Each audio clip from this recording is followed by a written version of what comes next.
They thought it would be fun. A weird little attraction at a dying carnival. 7 curtains, 7 freaks. But only one of them came out. Danny Parker was 9, bright, curious, a little too fearless for his own good. He loved creepy stuff, horror movies, Halloween, anything strange. So when the carnival rolled into town, it didn't matter that half the rides were broken or that the prize booths were rigged. Danny only cared about one thing: the tent of oddities. It stood at the edge of the carnival, taller than the others, made of weather-worn stripes and tied down by chains instead of ropes. A sign out front read, 7 curtains, 7 wonders, no photos, no refunds, no exceptions. His older brother Jacob didn't want to go in, but Danny begged. $3 later, they stepped through the flap. Inside, the air was thick, dusty, hot. The only light came from dim bulbs hanging above each velvet curtain, swaying ever so slightly like they were breathing. Curtain 1. A man in a glass case. No face, just smooth skin where his eyes and mouth should be. But he tapped the glass as they passed. Twice. Curtain 2. A woman with bird legs, crouched in a cage, pecking at feathers on the ground. Her head snapped toward Danny as he passed, and her beak-like nose twitched. He laughed at first. So fake, he whispered. But the laughter faded as they moved on. Curtain 3. A boy his age, hanging upside down from the ceiling, but his limbs bent the wrong way. His mouth stretched open, but no sound came out. Still, Danny could hear something breathing from inside his own head. Curtain 4. Empty, except for a mirror. But the reflection was wrong. Danny waved. The reflection didn't. It just smiled.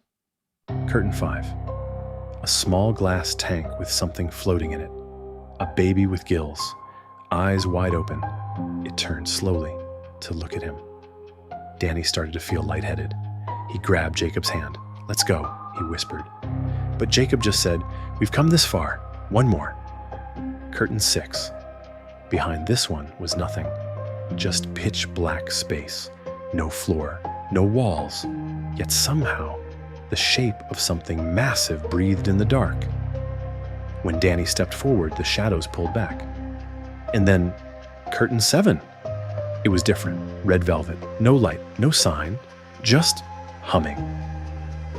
A soft, low hum that vibrated in Danny's bones. He stepped forward. Just a peek, he thought. He pulled the curtain back. It looked like a tall woman. No face. Long, spindly arms that hung too low.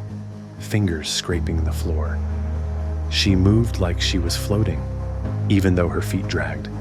Danny froze. Then she raised her arms, fast, unnatural, and grabbed him. He didn't scream. He couldn't. The moment she touched him, the sound was gone. Like someone had turned the world off. He felt himself falling, even though his feet never moved. Then, nothing. Jacob stumbled out of the tent alone, shaking. People asked what happened. He couldn't speak. When police arrived, he only said one thing.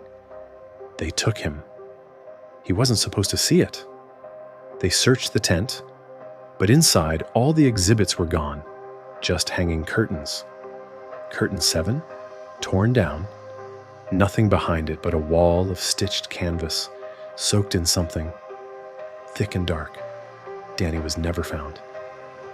The carnival left town the next night. Later, someone found Danny's phone.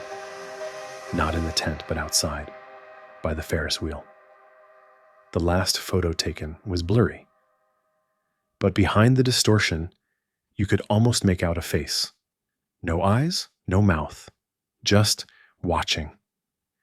They say the Tent of Oddities still shows up. No schedule, no staff. If you ever see it and find yourself standing before Curtain 7, don't look, don't breathe. And for God's sake, don't go alone.